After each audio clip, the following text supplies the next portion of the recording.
Welcome friends, good evening. It is evening time.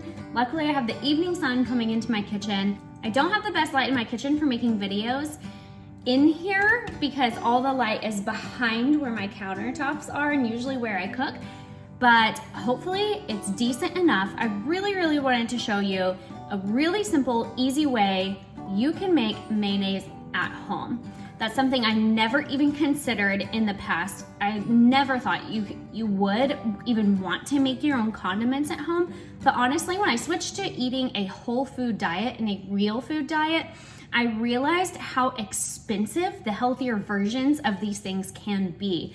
And so at the time we were on a much smaller budget than we are now. And I realized the value in not only making things healthier for you and your family, but also saving money in the process, because there's a misconception that if you switch to a whole food or real food diet, like eating grass-fed meats and such like that, that you have to spend an exorbitant amount of money. And that is absolutely not true. There's little bitty shortcuts you can make in your day-to-day life to save money, like making your own breads, different things like that. But making condiments, it really takes less than 5 minutes. It's so simple to make healthy. Now, if you were going to the store and looking at the ingredient list on different mayonnaise, the different options that are there for you, there are some healthier versions right now on the shelves at most grocery stores. Unfortunately, a lot of those options are $9, $10, $11, even $12. I've seen $15 for a jar of healthy mayonnaise. And if you're thinking like, why do I care? What does healthy mayonnaise mean? Essentially, conventional mayonnaise are made with hydrogenated vegetable oils, which cause inflammation in your body. They're made with conventionally grown eggs, which, from chickens who are grown in cages, who are given antibiotics and given, hormones and all these different things. So that does pass on to you and to your body. Basically, it's a whole list of ingredients that those are things I don't really want in my body when I'm trying to live a healthy, natural lifestyle. So making your mayonnaise at home is super simple. It's gonna be a quick video. I asked on my Instagram page, most people who answered said, yes, I wanna see it, just because I think it can be, making things homemade can be a little intimidating until you do it that first time. And then you realize, okay, this is simple. This is something I can add to my, every other week, make a little jar of mayonnaise. It takes 5 minutes. I don't eat just a ton of mayonnaise, so I appreciate that this recipe is smaller. You could definitely double it if you would like. Down in the description below, I will link the actual recipe. It's not my own. I don't make my own recipes, but I love to share what I find, and I'll give credit where credit is due for this one. But there's only 5 ingredients, and it's super simple. I'm gonna tell you what they are as I'm putting it in, and then I'll just show you how easy it is to make. So the first ingredient is gonna be 1 large whole egg. So this is an egg from one of our chickens. It's a pretty big one, so a big whole egg, not just the yolk, not just the white, 1 large whole egg. Then you're gonna get 2 teaspoons of lemon juice. So I'm just gonna put that in a jar. Before you start, get a wide mouth jar like this, some type of container like this. I'm going to be making this with an immersion blender. Now, most recipes I have found uses an immersion blender. I have tried using my regular Vitamix blender in a food processor and another brand of blender, and it has never worked out. It won't come together.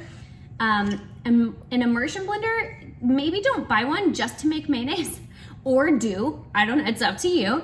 I think it's a really great tool to have in your kitchen. I've had it for a very long time, but I will, in the description below, I'll link the one that I have. I've been really happy with it. It's held up for quite some time. It still works awesome, just like the day I got it. So you're gonna put all the ingredients in here, 1 whole egg, 2 teaspoons of lemon juice,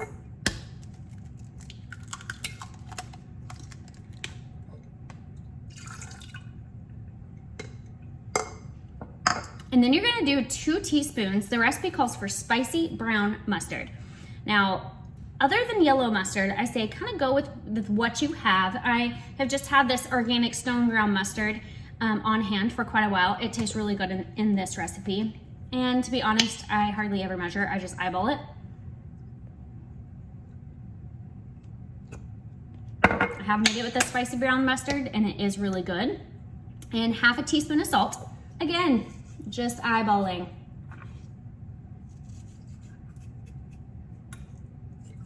And then you're going to do 3/4 cup of oil. Now it does call for a light tasting oil. You can do virgin olive oil, avocado oil. Those are my two favorite options. I personally like to use avocado oil for the most part. Olive oil does have some sort of taste to it. It lends a little bit more flavor, whereas avocado oil, when you're baking and when you're putting it in things, it's almost flavorless. Now, I just had this conversation with a friend today. She was like, when I was buying those small, $9 jars of organic avocado oil, my Mayo wasn't quite that much cheaper. Now, I will say, definitely, you're only using 3/4 a cup, and it definitely is cheaper, at least cut in half when you're only using 3/4 cup. So if you're making one recipe, you're not making a $12 jar of mayonnaise. But I love to buy things like avocado oil in bulk for the most part. I usually buy a larger container than this, but this is all I needed at the time. I do a lot of my bulk shopping through Azure Standard, and above I will link the video, either it's here or here. I don't know. I will link the video of what Azure Standard is and why I shop through Azure Standard, but I really like their avocado oil. I've been very pleased with it.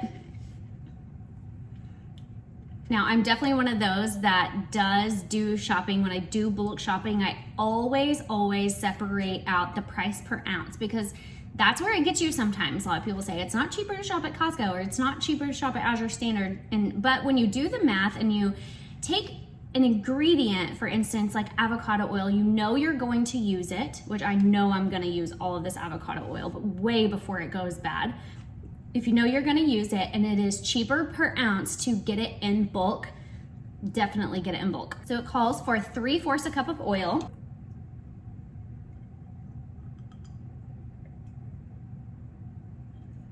And I'm not going to time lapse this. So what you're gonna do, you're just gonna put all your ingredients in a jar like this.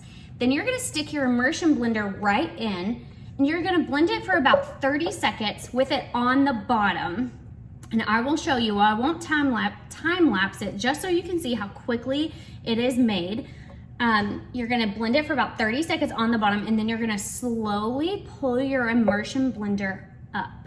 And then you're gonna see it all come together and turn into mayonnaise.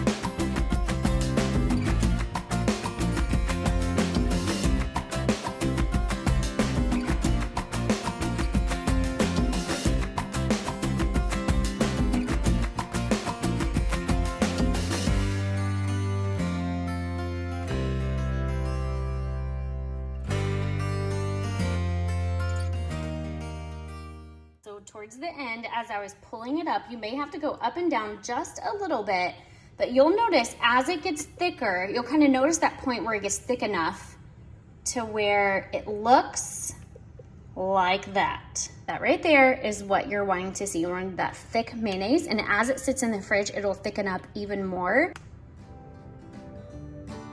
Now, I really hope that helped you not be so intimidated by making homemade mayonnaise.